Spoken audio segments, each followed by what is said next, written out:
बताइए। सर मैंने पिछले ही महीने इसको स्टार्ट किया था, तो अभी मतलब जो पढ़ा रहे थे समझ में आ रहा था। हम्म। ये जो मल्टीवेरिएट वाला टॉपिक है अभी जो चल रहा है कुछ दिनों से, हाँ। और ये कॉलेज में जब सेकंड सेमेस्टर में पढ़ा था तब भी मुझे कुछ खास समझ नहीं आया था, हम्म। तो ऐसे ही निकल गया था।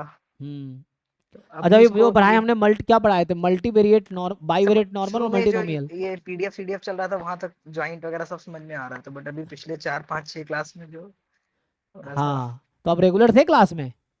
सर क्लास में सर रेगुलर ही है, बट वो इतना टाइम अब उसमें अगर टाइम देंगे तो हो जाएगा, बट इतना बड़ा सिलेबस है तो मैं सोच रहा हूँ कि अगर कुछ पार्ट स्किप कर सकते हैं क्या इसमें। नहीं मत, बहुत टाइम है अभी, तुम इतना टेंशन नहीं लेना। तुम जैसे सिलेबस को 2 3 बार रिवाइज करो, जो मैं पढ़ा रहा हूँ उसी को आप लिख के रिवाइज। तो अभी पीछे में क्या पढ़ा है मैंने? बाईवेरिएट नॉर्मल पढ़ाए हैं और मल्टीनोमियल हाँ पढ़ाए हैं, यही ना?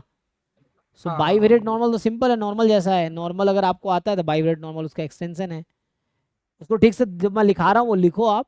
और जो डिफिकल्टी आ रही है वो क्वेश्चन पूछो। अच्छा। मैं सिंपल तो है कि बाईवेरिएट नॉर्मल है, फिर उससे नॉर्मल आ जाएगा, कंडीशनल भी नॉर्मल है।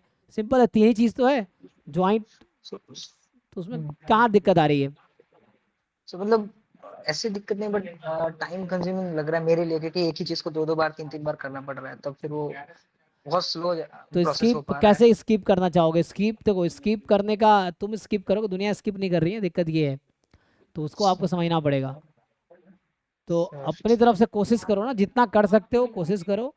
नहीं समझ आ रहा क्योंकि बाकी हम्म। पार्ट मेरे से हो जा रहा है ऐसा। शुरू का जो पहले था अच्छा खासा क्वेश्चंस भी बन जा रहे थे जो क्लास में हाँ। होते थे, और मैथ्स तो वाला पोर्शन भी अच्छा खासा हो जाता सो है। आपका क्या जो maths background topic stats background है? Sir maths, sir fourth semester तक मैथ्स भी था और स्टैट्स भी था, अभी स्टैट्स ऑनर्स है थर्ड ईयर में।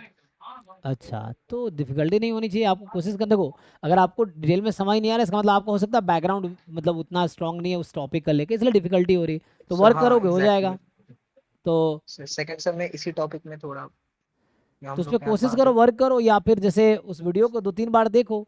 फिर आप बुक में वही चीज़ें 4 बार बुक में पढ़ के देखो। एक ही बुक में 4 बार चीज़ों को वही पढ़ के देखो, आपको समझ आएगा। आप थोड़े से एफर्ट्स मारो, डिफरेंट बुक अच्छा। उठाओ, जो भी टॉपिक समझ नहीं आ रहा है ना, डिफरेंट बुक उठाओ। चाहे हम्म। वो मान लो कोई बुक उठा लो, मैं प्रसन्ना साहू वाला बुक हो गया जैसे वो, या विकर वैदगी वाली बुक है, या गुप्ता कपूर वाली भी है। उसको चार अच्छा। पांच बार रीड करो। उसी टॉपिक को रीड करने का क्या, जस्ट देखो डेफिनेशन थ्योरम एग्जाम्पल जो उसने कर रखा है खुद करके देखो। और नहीं आ रहा था आप डिस्कस करो मेरे साथ, या डाउट फैकल्टी ग्रुप में है उनके साथ, सुभाजीत है और अभी वैभव है, ये दोनों एक्टिव है। तो इन लोगों के साथ डिस्कस अच्छा। करो, ये जो कोई दोस्त बना लो उनके साथ डिस्कस करो। वो समझा देगा। मान लो आपको नहीं समझ आया, तो किसी बच्चे को अगर समझ आया तो उससे आप पर्सनली बात करो, एक मीटिंग कर लो गूगल मीट पे, उससे आप समझ लो, वो समझा देगा। अगर तो ऐसा हो सकता है ना।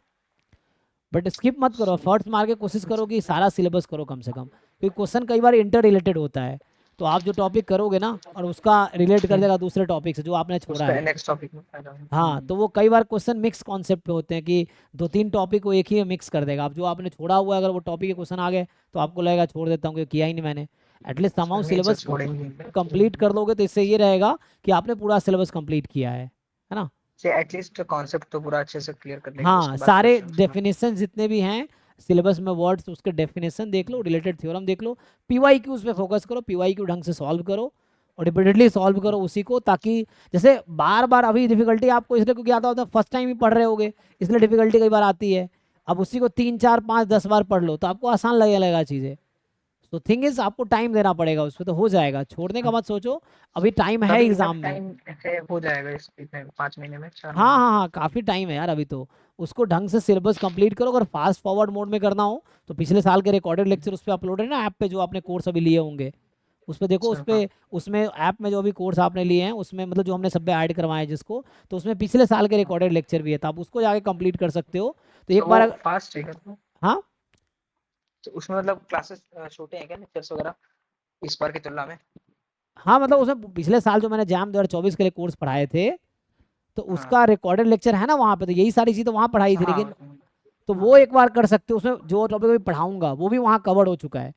तो आप चाहो तो फास्ट में उसको कंप्लीट कर सकते हो, तो उससे पूरा सिलेबस वहाँ हो जाएगा, अगर वैसे करना हो जल्दी में। फिर यहाँ लाइव चल रहा है, यहाँ लाइव में रिवीजन हो सकता है, समझ लो आपका एक बार रिवाइज हो रहा है, ये भी कर सकते हो। तो या एक बार देख लेंगे तो थोड़ा सा आ जाएगा, तो फिर दोबारा से लाइव में देखेंगे जब, तो फिर क्लियर हो जाएगा हाँ, बेटर रहेगा। पहली तो बार वही में कह नहीं रहा हूँ होगा। कि उसको आप एक बार देख के कंप्लीट कर सकते हो, जो रिकॉर्डेड में ऑलरेडी पिछले साल के लेक्चर्स हैं, तो उसको आप कंप्लीट कर लो। ये है, लेकिन कोशिश करो पूरा सिलेबस करो एक बार ही। और पूरा सिलेबस, पूरा सर ठीक पीवाईक्यूज है। इसी पे फोकस रखो। कि अभी डीपीपी असाइनमेंट ये सब अभी छोड़ो, मॉक टेस्ट लास्ट के 2-3 महीने में दे सकते हो। तो अभी मेनली ये पूरा सिलेबस और पीवाईक्यूज को ढंग से पकड़ बनाओ सिलेबस पे और पीवाईक्यूज पे, है ना। फिर ठीक है एंड में सर, मॉक ठीक है टेस्ट सर, लास्ट के 3 महीने में 2 महीने में कर लेना, काफ़ी है ना। ये है। Thank you. जी, थैंक यू।